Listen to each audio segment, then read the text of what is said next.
안녕하세요. 저는 30대 여성이자 한 아이의 엄마입니다. 제가 이곳에 사연을 남기는 이유는 기가 막혔던 몇 년 전의 일에 대해서 얘기를 하고 싶어서요. 남들에게 말도 하지 못할 만큼 충격적인 일이 벌어졌는데 이걸 계속 마음속에 담아두고 살려니 답답해서 미치겠더군요. 아이를 키우며 이런 마음의 상처를 안고 사는 것보다 이곳에 훌훌 털어버리고 마음의 무기를 덜어내고 싶습니다. 그럼 지금부터 이야기 시작해 볼게요. 제게는 무척 힘들었던 시절이 있었어요.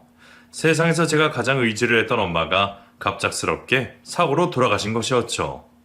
엄마는 부드러운 강함을 가지신 현명한 여자이셨는데 자식을 키우는 일이나 남편의 외조를 하는 일이나 모든 것을 완벽하게 하신 분이셨습니다. 저는 어린 시절부터 워낙에 여유롭게 살았던 것 같아요. 친구들이 부러워할 만한 넓은 집에서 살았고 아빠는 고급 자동차를 가지고 다니셨는데 그 차를 보고 제 친구들이 한 번만 타보고 싶다고 할 정도였으니까요. 집에는 항상 제가 원하는 음식과 인형들이 가득했고 제가 무언가 하고 싶다는 말을 하면 도래 구애 없이 이루어 주셨답니다. 그렇다고 저는 혼자 마음대로 하거나 고집 피우는 성격도 아니었어요. 여유로운 삶 덕분인지 친구들에게 베푸는 것도 좋아했고 그런 친구들도 저를 많이 좋아해 주었어요. 친구들이 저희 집에 자주 놀러 왔는데 그때마다 엄마는 맛있는 간식도 만들어 주시고 친구들이 불편하게 놀지 않도록 배려를 해주셨었죠. 그런 엄마는 제게 친절의 이상이었습니다. 친구에게도 말 못한 비밀스러운 일들도 무엇이든 엄마에게 다 털어놓았어요. 학창시절 저를 짝사랑하던 친구에 관한 이야기부터 시작해서 제가 짝사랑했던 담임 선생님 이야기까지 말이에요. 이런 엄마와 저는 다 커서도 함께 많은 시간을 보냈고 저는 정말 행복한 사람이다 라는 생각까지 했었답니다. 엄마, 나 정말 이런 엄마를 만난 것이 너무 행복해. 우리 엄마 최고야. 나랑 평생 오래오래 행복하게 살면서 우리 맨날 수다 떨자, 어? 그래, 그러자 우리 딸. 엄마도 우리 딸이 세상에서 너무 좋고 너를 만난 것이 너무 행복해. 엄마 항상 네 곁에 오래오래 건강하게 백발 노인네까지 살 거니까 나중에 딴소리하기 없기다.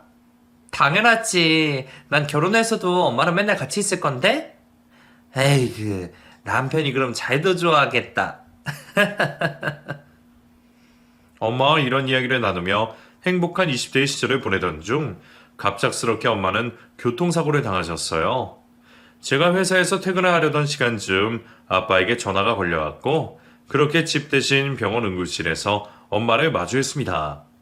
너무나 순식간에 벌어진 일이라서 아빠와 저는 넋이 거의 나갔던 것 같아요. 무슨 말로도 이 상황이 해결이 되지 않더군요. 엄마는 너무나 심각한 상황에 이르셨었는데 몇 시간에 걸친 수술을 하셨지만 결국엔 깨어나지 못하셨습니다.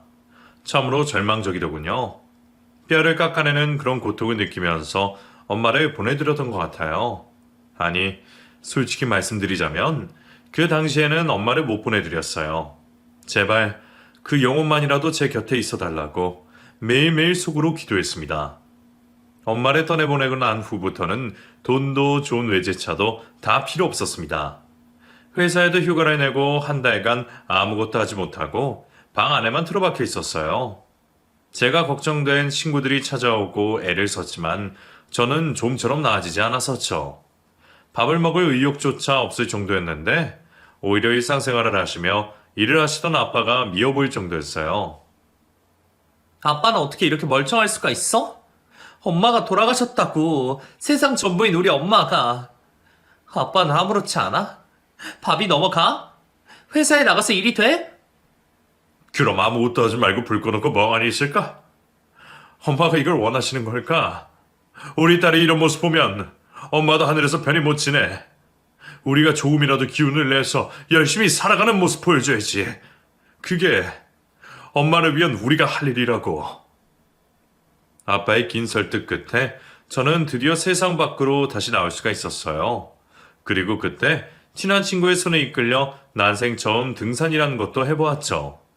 친구는 그 당시에 운동에 한창 관심을 갖고 등산 동호회부터 시작해서 자전거 동호회, 그리고 라틴 댄스를 배우는 학원에도 등록을 한 상태였거든요. 제가 힘없이 있는 모습을 보면서 저를 반강제로 등산 동호회에 데리고 갔었어요. 등산하면 왠지 나이 드신 사람들만 가득할 줄 알았던 제 예상과는 다르게 젊은 사람들이 참 많더라고요. 그곳에는 부모님을 함께 잃은 사람도 있었고 남편을 잃은 사람도 있었습니다. 제 친구가 소개시켜준 덕분에 저는 그 사람들과 여러 이야기를 나누었고 몇 번 더 동호회에 나갈 수 있는 힘이 생겼어요. 3번 정도를 더 참여했을 때쯤 아주 성실하게 보이는 착한 남자 한 명이 보이더군요. 동호회의 일들을 말없이 묵묵하게 해나가는 사람이었는데 거기 계신 사람들 모두 그 사람은 정말 진국이라는 말을 할 정도였습니다. 김정호란 사람인데 저 사람 진짜 착해? 말은 별로 없어서 처음에는 있는지 없는지 몰랐는데 얼마나 일꾼이라고. 저런 사람 처음 본다니까 정말. 그러게. 나도 잊어보니 진짜 이래서 굳은 일 다 하신다. 최고다 정말. 술 먹고 치태 부리는 사람까지 다 처리해주더라. 얼굴도 착하게 생기고 힘도 좋아 보이고. 저런 남자를 만나야 되는데 그치? 친구들은 김정호라는 그 남자에 대해서 제게 매우 좋게 평가하더라고요. 저 역시도 그런 말을 들은 후부터 그 남자에 대해서 유심히 살펴보게 되었고 제 신발끈이 풀린 것을 그 남자가 메워주며 저희는 조금 말을 트게 되었어요. 신발끈이 얼마나 위험한지 아세요? 특히 등산할 때는 정말 큰일 나요. 이리 와보세요. 제가 안 풀리게 매드릴 수 있어요. 아, 제가 할 수 있어요. 괜찮아요. 아니에요. 여성분들은 신발끈을 풀리게 묶으시더라고요. 그러다가 괜히 이거 밟고 넘어지시거나 하시면 발목 돌아갈 수도 있다니까요. 제가 도와드릴게요. 여기 잘 보세요. 이렇게 해야 안 풀립니다. 무릎까지 꿇어가며 제 신발끈을 단단하게 매주는 그 남자를 보니 참 따뜻하다는 생각이 들더군요. 친구가 좋게 평가하는 이유가 있더라고요. 제가 그 당시에 엄마를 떠나보내고 마음이 너무나 힘들 때였는데 그 남자를 보고 뭔가 기대고 싶다는 생각이 들었던 것 같아요. 저는 평소답지 않게 굉장히 적극적으로 그 남자에게 나이와 하는 일 등을 물어보게 되었고 꽤 좋은 직장에 저와 2살 차이가 난다는 것도 알게 되었습니다. 마침 직장도 제 직장과 멀리 떨어져 있지 않다는 것을 알고 일부러 연락처도 물어보았어요. 그 남자 역시 제가 싫지는 않은지 연락처를 알려주었고요. 그 이후 서로 몇 번 연락을 하고 지내다가 제가 얼마 전 엄마를 잃었다는 것을 그 남자가 알게 되었어요. 그 남자는 자신도 아버지를 예전에 떠나보냈었다고 하면서 저를 위로해주기 시작했습니다. 처음에는 문자로, 그 다음에는 전화통화로, 그리고 좀 더 지난 후에는 직접 만나서 제게 좋은 말을 많이 해주었는데 알면 알수록 그 남자의 따뜻한 마음이 느껴지더군요. 알게 된 지 얼마 되지도 않았는데 이렇게까지 좋은 감정을 가진 남자는 처음이었어요. 제가 이성에 대해서 이렇게까지 느끼게 될 줄은 상상도 하지 못했었습니다. 대체로 저는 연애를 처음 시작할 때 엄청나게 신중한 편이거든요. 제 외모가 그리 나쁘지는 않다 보니 대학교 때부터 남자들이 많이 접근을 했었는데 그때마다 얼마나 이 사람에 대해서 진중하게 생각했었는데요. 엄마와 많이 의논도 하고 오랜 시간을 두고 알아본 후에 결정을 했었죠. 하지만 이 사람은 달랐어요. 제가 오히려 먼저 만나자고 말을 할 정도로 적극적이 되었습니다. 이 남자는 정말 착한 사람이었어요. 아버지를 예전에 떠나보내고 홀어머니와 여동생과 함께 살고 있었는데 집안 형편이 여유롭지 못해서 제대로 된 학원도 다니지 못하면서도 열심히 공부를 했다고 하더라고요. 저는 정말 어렵게 공부했어요. 학원이나 과외 다니는 친구들이 쓰는 문제집이 뭔지 살펴보고 그거 혼자 몰래 사서 공부했죠. 집안이 여유롭지 못하니까 그런 거 해달라고 말씀도 못 드리고 혼자 계신 어머니가 저와 동생을 키우시느라 엄청 고생하셨거든요. 아, 그러셨구나. 많이 힘드셨겠어요. 여자 혼자 몸으로 자식들 키우시느라. 효자시네요, 정호씨? 아니에요. 효자는요 뭘. 가족이니까 당연히 그렇게 하는 게 맞잖아요. 저는 그렇게 생각해요. 저는 그 남자에 대해 알면 알수록 점점 끌렸습니다. 그리고 또 얼마나 부지런하고 성실한지 회사에도 항상 가장 먼저 출근을 했고 가장 늦게 퇴근을 하는 스타일이었어요. 주말이 되면 여동생과 어머니를 모시고 분위기 좋은 곳에 가서 맛있는 음식을 대접해드려야 한다고 했고 틈틈이 운동도 열심히 했고요. 형편은 어렵지만 자신이 가진 것 안에서 정말 열심히 사는 멋있는 청년으로 보였죠. 그 당시 저는 외제차를 타고 다닐 정도로 집안이 여유로웠습니다. 그때 그 차는 엄마가 사주신 차였기 때문에 팔 생각도 없었고 엄청 소중하게 생각하며 타고 다녔죠. 그리고 솔직히 제가 가진 옷이나 가방은 거의 다 명품들이었어요. 누구한테 잘 보이려고 잘난 척하려고 산 것들은 아니었지만 그냥 세 벌 살 돈으로 명품 한 벌을 사서 오래오래 입는 스타일이었죠. 엄마가 그렇게 오랫동안 생활을 하시며 저를 키우다 보니 자연스레 그런 생활이 몸에 익숙해진 것 같아요. 그래서 그런지 직장 생활을 하면서 같은 직장 내에서 제게 접근을 하는 남자들도 몇몇 있었어요. 그런데 저를 진심으로 좋아한다기보다 제 차와 저희 집안 환경에 관심이 있어 보였죠. 이 남자를 만날 때에는 저는 일부러 차도 가져가지 않았고 등산에서 만났을 때에는 아주 평범한 등산복을 입고 나갔기 때문에 저의 배경에 대해서는 잘 알지 못했었어요. 정말 순수하게 저라는 사람만 보고 제게 잘해준 모습에 아마 제가 더 끌린 것 같아요. 저는 그 남자와 개인적으로 자주 만나면서 서로에 대해 많이 알아가는 시간을 가졌답니다. 저를 등산 모임에 들어갔던 제 친구는 제가 요즘 얼굴이 너무 밝아지고 웃음도 많아졌다며 너무 보기 좋다는 말을 했어요. 이게 다 자기 덕분이라고 하며 한턱 쏘라고 해서 크게 한턱 쏘기도 했죠. 야, 그 김정호라는 남자 내가 너 줄 테니까 잘해봐라. 원래 내가 해보려고 했구만. 뭐? 정말이야? 그런 말 없었잖아. 너 진짜 그 남자 좋아했었어? 아니, 뭐 꼭 그렇다기보다 사람이 너무 괜찮잖아. 근데 난 좀 돈 많은 사람이 좋으니까 패스. 너네 집이야 뭐 돈 많으니까 꼭 돈 많은 남자 만날 필요 없잖아? 그니까 네가 잘해봐, 알았지? 친구는 살짝 질투를 내면서도 그 남자와 잘해보라며 응원을 해주었어요. 그 덕분인지 얼마 후 그 남자와 정말 사귀게 되었답니다. 연애를 얼마 만에 시작하는 건지 가슴이 두근거리는 느낌이 아주 기분이 좋았어요. 분명히 엄마도 이런 제 모습을 보고 하늘에서 기뻐하고 계실 것이다 라는 생각을 하며 기분 좋게 지냈죠. 하루하루가 구름 위를 걸어다니는 것 같은 느낌을 받아왔고 엄마를 잃은 슬픔도 조금씩 줄어들게 되었답니다. 한 1년 정도를 사귀었을 무렵 남친은 자신이 요즘 조금 힘들다는 말을 했어요. 엄마가 기대하는 부분이 조금 크셔서 부담이 된다고 말이에요. 우리 엄마, 나한테 기대하고 계시는 부분이 정말 많으셔. 아주 많지. 누구나 다 그렇지. 그리고 정호 씨는 아버지가 안 계시니 더욱 그러실 것 같아. 너무나 힘들게 키우셨잖아, 정호 씨 어머니가. 그래, 그랬지. 우리 엄마 참 대단한 사람이가 맞는데, 우리 엄마는 내가 아주 대단한 사람이라고 생각하셔. 그래서 앞으로의 삶이 아주 많이 여유로워지길 바라시고. 그 정도는 다 생각하시는 거 아니야? 다 똑같지 뭐. 자기 자식이 최고라고 생각하는 게 부모님들의 국룰이잖아. 너무 깊게 생각하지 마. 자식 가진 부모들은 다 똑같다고 하더라. 그래, 고맙다 그렇게 얘기해주니. 네가 말한 대로 그렇게 생각하고 살아야지 뭐. 그때는 남친의 힘듦이 별것 아니라고 생각했어요. 모든 부모가 가질 수 있는 흔한 이야기라고 생각했죠. 하지만 시간이 지나서 남친의 어머니를 만나본 후부터는 뭐랄까, 저도 좀 이상한 생각이 들기도 했어요.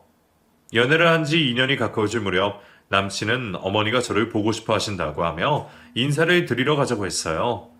그때까지 저는 결혼에 대한 생각이 별로 없었기 때문에 조금 이른 것이 아닌가 했지만 그래도 워낙에 제가 좋아하는 남친이니까 한번 가보자고 결론을 내렸죠.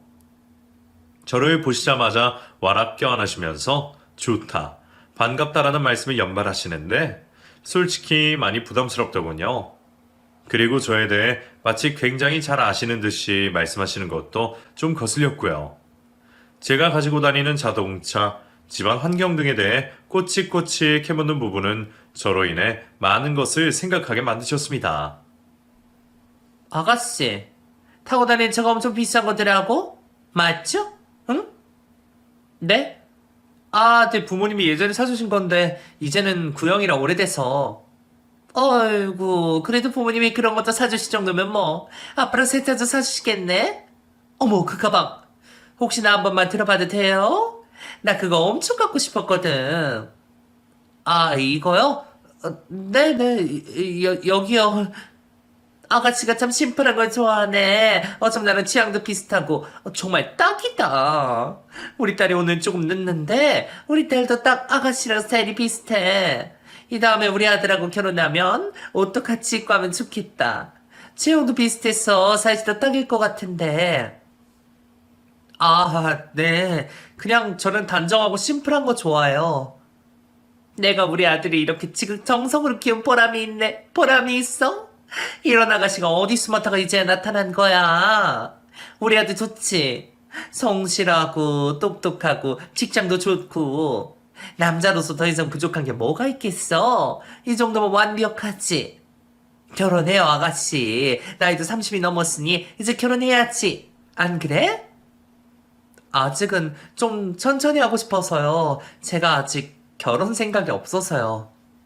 아니야, 아니야. 결혼이라는 건 다 때가 있어. 내가 우리 아들 사주를 봤는데 앞으로 여생이 정말 편안하다고 나오더라고. 아가씨 만나려고 그런 거야. 둘이 천생연분이라고 거기서 그랬다니까. 그러니까 아무 생각 말고 얼른 결혼부터 하자. 어? 남친의 어머니는 정말 솔직하신 분이었고 아들에 대한 욕심도 많으신 분인 것 같더라고요. 저희 엄마는 정말 반대되는 스타일이셨는데 말씀은 또 어찌 그리 많으신지 잠시도 쉬지를 않으셨습니다. 좁고 낡은 가구들이 있는 남친의 집은 솔직히 저희 집의 3분의 1도 안 되는 크기였어요.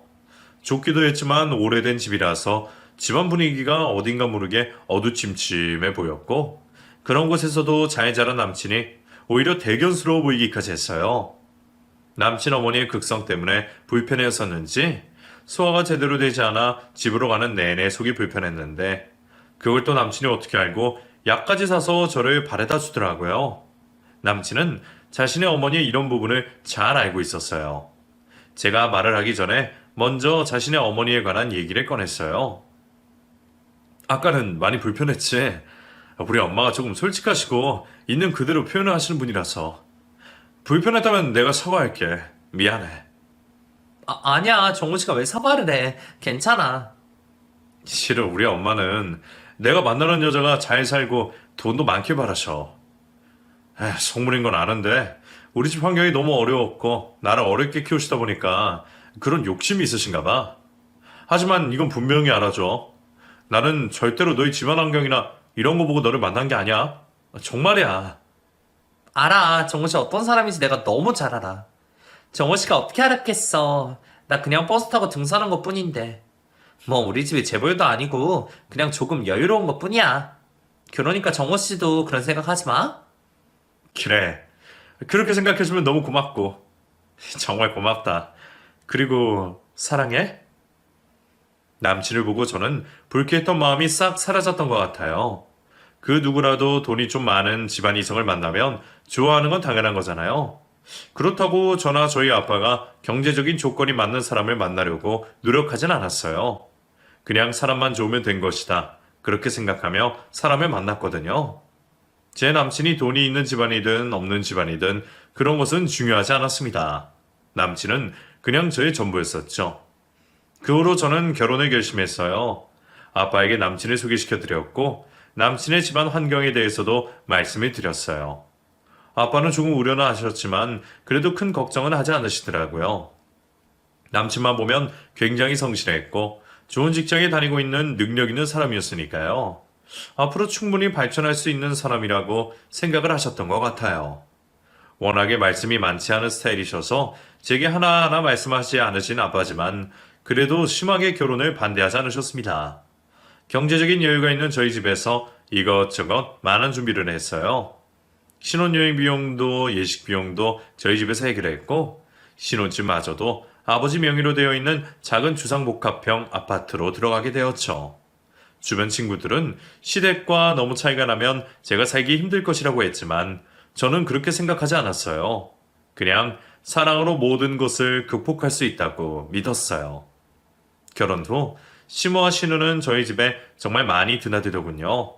급기야는 비밀번호를 알려달라고 사정사정을 했고 저희 부부가 회사에 출근해 있는 시간에도 저희 집에 드나드셨던 모양이에요. 하루는 제 백과 옷가지들이 제자리에 있지 않음을 발견하고 남편에게 불편한 마음을 드러냈습니다. 저기 여보, 오늘 우리 집에 누가 왔다 가셨나봐. 내 백이랑 옷이 좀 제자리에 없어서. 어? 그게 무슨 말이야? 정말이야? 확실해? 나는 정리하는 습관이 딱 정해져 있어서 항상 그대로만 정리하는데 그게 좀 흩어져 있네? 혹시 어머님이랑 신우이가 오셨었나? 아휴, 미안하다. 정말 미안해. 내가 전화드려서 물어보고 앞으로는 절대 이런 일 없게 할게. 그래, 고마워. 남편은 다행히도 언제라도 제 편을 들어주면서 시모와 신우에게 제 말을 전해주었습니다. 그때까지만 해도 그저 남편만 믿고 이런 부분은 고쳐질 줄 알았어요. 그런데 시간이 지나고 남편이 말을 해도 계속 이런 행동은 반복되었어요. 저도 참는 데에 한계가 생겨서 시모에게 한번 말씀을 드린 적이 있었어요. 저기 어머님, 저희 집에 오늘 오셨었어요? 그래. 잠깐 갔었어. 아니, 하나밖에 없는 네 시누이가 중요한 소개팅을 한다고 하지 않니? 그래서 네 백하고 옷 좀 빌려 입었다? 그거 내가 깨끗하게 드라이해서 갖다 줄게. 그러면 되지? 그런데 어머님, 말씀도 없이 그렇게 하시는 건 좀 불편해서요. 저 좀 불편해요, 어머님. 예, 그러지 마라. 내가 말했잖니. 친정엄마 이런 허전함 내가 채워준다고. 나랑 친정엄마 딸같이 같이 지내자고 약속했잖아. 우리 엄마 딸 사이 1억이야? 네 동생 옷 하나 가방 하나 빌려준 게 뭐 그리 불편해. 가족끼리 그러는 거 아니다. 이 시애미를 친정엄마로 생각해주기로 했잖니? 어머님, 그건 그래도 좀 있으면 익숙해질 거야. 우리 사이에 이러는 건 아니잖니. 이러지 말자 얘야. 난 너를 큰딸로 생각하고 있는걸. 시모는 제게 친정엄마가 되어주기로 하셨던 약속을 벌써 잊으셨냐며 오히려 불편해하는 제 마음을 이해하지 못하셨어요. 그 후로도 시모는 정말 편안하게 저희 집에 들락거리시며 신호와 함께 제 물건을 마음대로 만지셨습니다. 어떻게든 그냥 좋게 넘기려고 했던 제 마음은 참을 수가 없는 지경에 이르렀는데 그때 때마침 임신 소식을 알게 되었어요. 의사 선생님은 제가 몸이 좀 약한 편이고 아이 심장 소리가 불규칙하니까 최대한 스트레스를 받지 말고 편안하게 쉬라고 하셨습니다. 저는 너무 두려운 마음에 정말 아무것도 하지 않고 아무 생각도 하지 않고 지내기로 마음먹었죠. 그래서인지 신호와 시모가 저희 집에 와서 제 물건을 만지는 것도 최대한 신경을 쓰지 않았던 것 같아요. 더욱이 임신 초기에 입덧까지 심했는지라 집에 와서 제 물건이 자리가 바뀌어 있는 것 정도는 신경 쓸 여력도 없었어요. 결국 임신 7개월이 지나면서부터는 회사를 더 이상 다닐 수가 없게 되었고 태교에 좋은 뜨개질을 배우러 다니면서 시간을 보냈습니다. 시모는 아이를 낳기만 하면 자신이 모든 것을 다 해주고 산후조리도 책임져 준다고 하시며 제 기분을 좋게 만들어 주었어요. 그때 마침 친정엄마 기일이라서 마음이 착잡했었는데 시모의 말이 조금 따뜻하게 들리더라고요. 우리 며느리, 아니, 우리 큰딸. 너는 아무것도 하지 말고 그냥 아이만 잘 낳아줘라. 예미가 다 해줄게. 친정엄마가 아마 하늘에서도 엄청 기분 좋아하실 거야. 이렇게 새로운 엄마를 만난 것이 얼마나 다행이라고 생각하시겠니? 아이 낳아도 이 예미가 산후조리도 다 공짜로 해주고 아이도 다 봐줄 테니 너는 아무 걱정하지 말거라. 요즘 시애미들 손주 육아 공짜로 해주디? 다들 돈 받고 하는 것 같던데 나는 너를 내 친딸로 생각하니까 절대로 돈 안 받을 거야. 어머님 감사해요. 맞아요. 하늘에 계신 저희 엄마도 좋아하실 거예요. 안 그래도 임신하니까 마음이 우울하기도 하고 엄마도 많이 보고 싶었는데 이렇게 든든하게 저를 지켜주시니 제 마음이 참 따뜻하네요. 감사합니다 어머님. 저는 시모의 말만 철석같이 믿고 아이를 출산했습니다. 시모는 정말 제가 진통을 할 때부터 병원에 오셔서 꼬박 하루를 지켜주셨고 아이를 낳고 나서도 병원을 수시로 드나들면서 저를 돌봐주셨어요. 남편 역시 언제나 성실하게 제게 잘해주었고 저는 정말 너무 기분이 좋았습니다. 친정아빠는 엄마가 돌아가시고 나서 마음이 너무 허전했었는데 손주가 생기니 자신의 모든 것을 다 주어도 아깝지 않다고 하시며 머지않아 이 아이의 이름으로 작은 땅도 물려주신다는 말씀을 하시더라고요. 그 얘기를 시모와 신우가 있는 자리에서 말씀하셨었는데 나중에 알고 보니 시모와 신우는 저희 친정아빠를 따로 찾아가셨던 모양입니다. 나중에 아빠가 제게 전화로 말씀하시기를 조금 불편한 적이 있으셨다고 하셨거든요. 저기, 이 애비가 우리 손주한테 주고 싶은 건 그냥 손주 녀석에게 든든한 무언가를 해주고 싶어서란다. 근데 그걸 왜 자꾸 빨리 해주라느니, 현금화를 시켜서 줘야 한다느니, 이런 말씀을 하시는지 애비는 이해가 안 되는구나. 네? 아빠, 그게 무슨 말이에요? 누가 그런 말씀을 하세요? 그게 말이다. 저기, 안사돈이 얼마 전에 찾아오셨어? 아니, 정말요? 저한테는 아무 말씀도 없으셨는데. 아빠 죄송해요. 괜히 신경 쓰이게 해서. 아니다, 아니야. 에? 괜히 또 예비 입 가벼운 사람으로 만들지 말고 말하지 말아다오. 부탁이다. 그냥 예비가 알아서 다 할 테니까 말이다. 알았어요, 아빠. 얘기 안 할게요. 시모의 이해하기 힘든 행동을 알게 되고 직접 물어보고 싶어 혼이 났습니다. 하지만 아빠의 간곡한 부탁에 말씀드리지 않고 지켜보기만 할 뿐이었어요. 아이를 데리고 집으로 돌아오고 난 후에도 몸이 제대로 회복되지 않았고 이상하게 기분도 많이 우울했어요. 여자들은 아이를 낳고 나면 우울증도 앓는다고 하더니 제가 딱 그런 것 같아요. 몸도 마음도 다운되는 것이 돌아가신 엄마만 보고 싶고 그렇더라고요. 그때 제게 시모가 정말 잘해주셨어요. 산후조리도 돈 안 받고 원할 때까지 계속해서 다 해주신다고 하시면서 저희 집으로 짐을 싸서 들어오셨어요. 남편과 저는 조금 불편하긴 해도 이렇게까지 도움을 주시려는 시모를 막지는 않았습니다. 시모는 또 집에서 반찬도 만들어주시고 빨래도 하시며 집안일까지 도와주셨고 아이 때문에 밤에 제대로 잠을 못 자는 저를 위해 아이를 데리고 본인이 안방에서 주무신다는 말씀까지 하셨어요. 산모는 무조건 잘 자고 잘 먹고 해야 되는 거야. 근데 이렇게 밤에 통 잠을 못 자니, 내가 마음이 다 아프네. 내 딸 같아서 하는 말인데, 내가 아이 데리고 안방에서 잘 테니, 너는 남편이랑 같이 저쪽 방에 가서 푹 자거라, 아무 신경 쓰지 말고.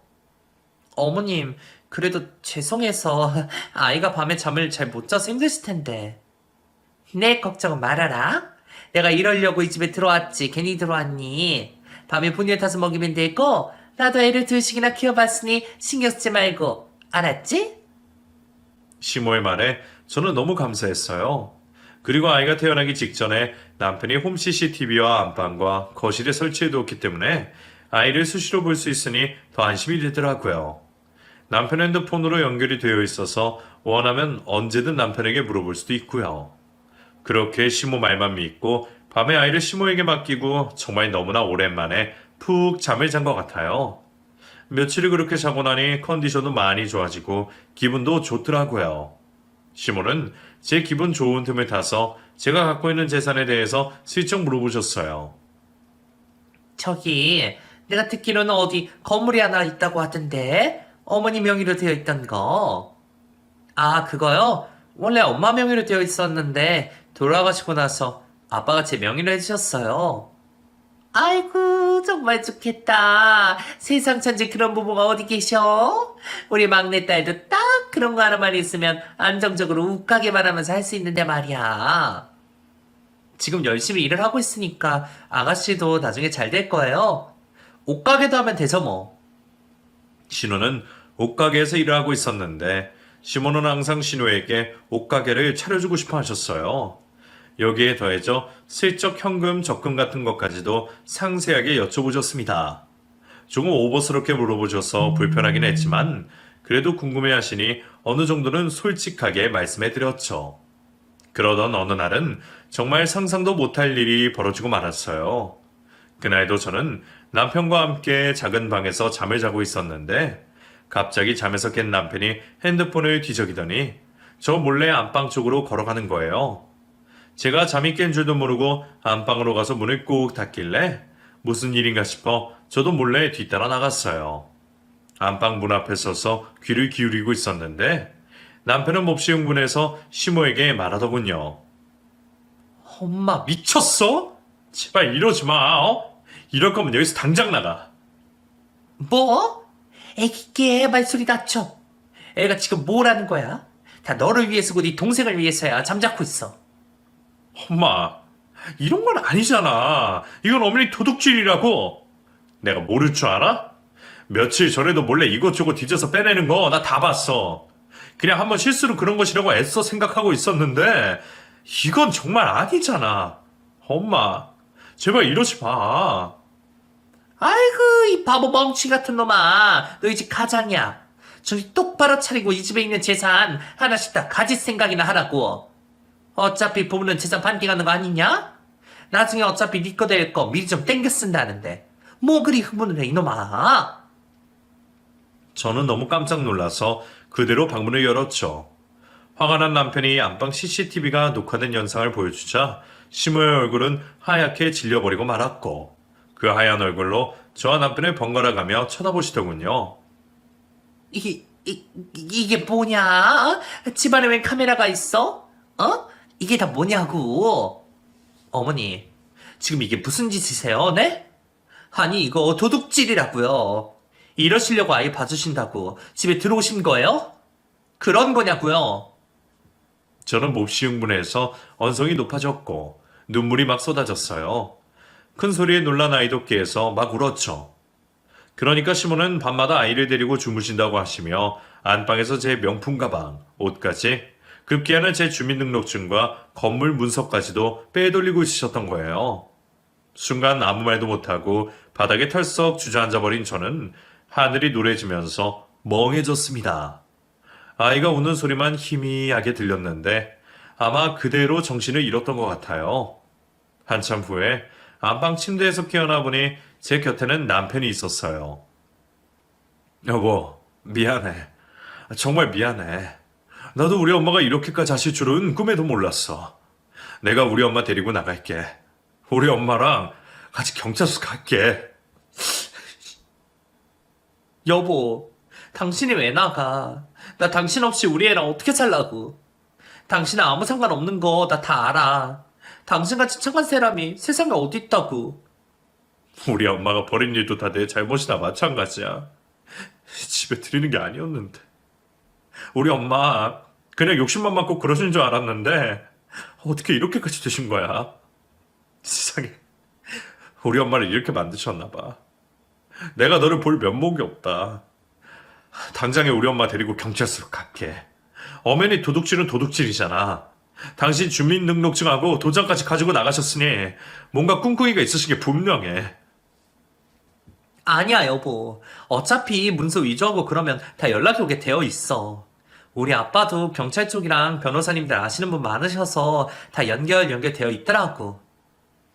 저는 이번 한 번은 용서를 해드리자고 했습니다. 세상에 너무 힘들고 어렵다 보니 시모가 이렇게 한순간에 눈이 멀었다고 생각했어요.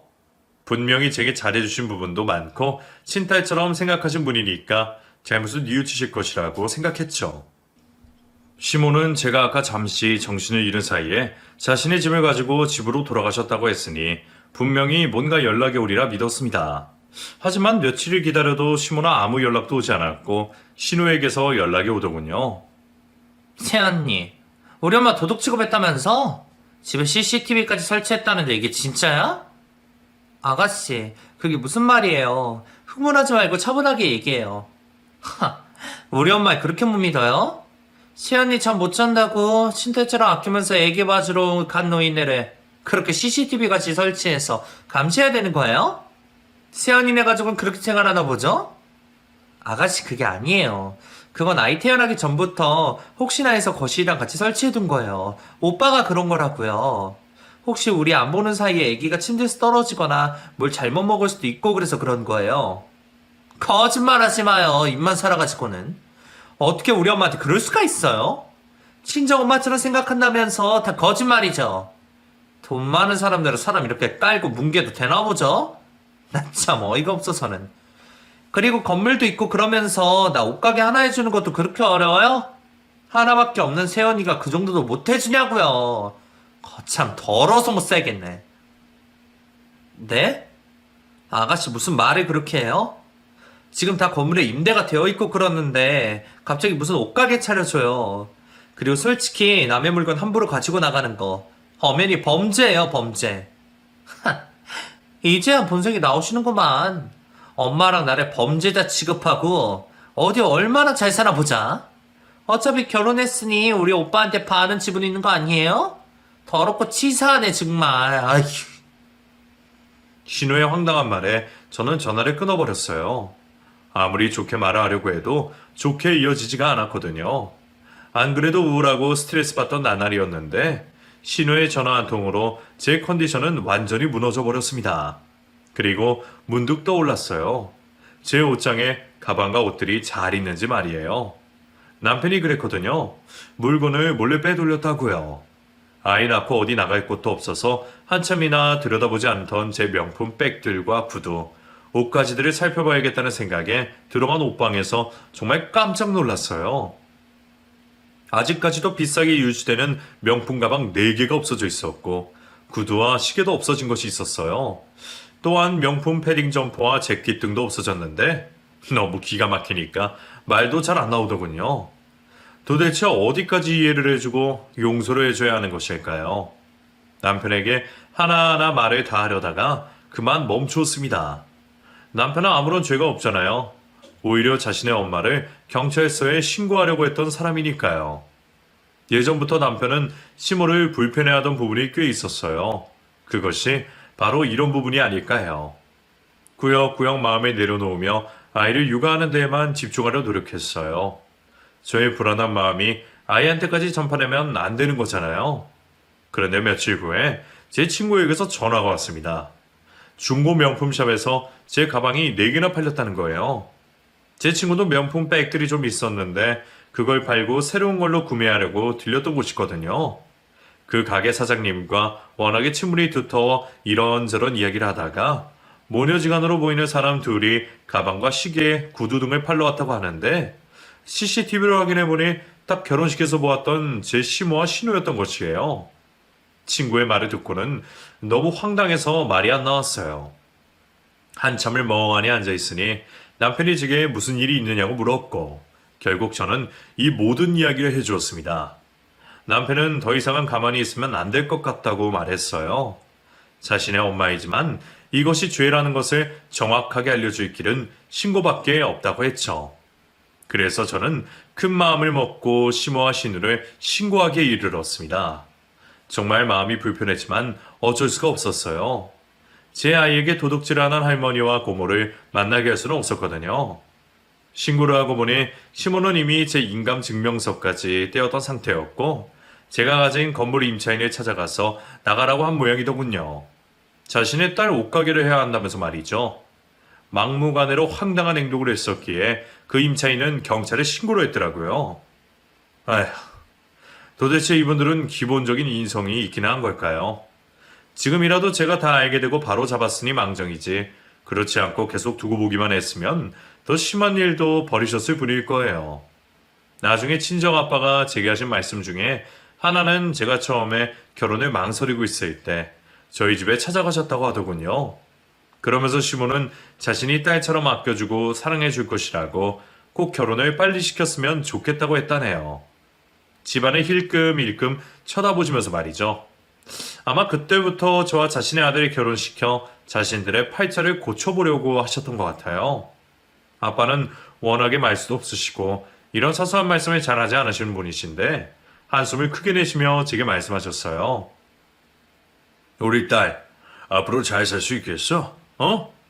아빠는 우리 딸이 어떤 결정을 내리더라도 다 이해할 수 있단다. 그러니까 혹시라도 아빠한테 미안해서 눈치 보느라 너의 결정을 미루지는 마. 아빠는 우리 딸 믿어. 아빠, 고마워요. 근데 나 이혼 안 할 거야. 내 남편은 세상에서 가장 좋은 사람이거든. 그냥 이번에 신고까지 했으니 정신 차리실 거라 생각해요. 그리고 남편이랑 얘기 다 끝냈어. 우리 몇 년간 미국에 나가서 살기로. 그곳에서 몇 년 살다 보면 지난 일도 다 치유될 거고 어머님이랑 아가씨도 마음 잡고 이곳에서 잘 살고 계시겠지. 그게 최선인 것 같아요. 내 가정은 꼭 지킬 거야. 그래. 네가 그렇게 결정했다니 정말 장하다. 부족한 거 있으면 말해. 아빠가 다 도와줄게. 그렇게 저와 남편은 그 후로 미국에 들어가 2년 정도를 살고 다시 한국으로 돌아온 상태랍니다.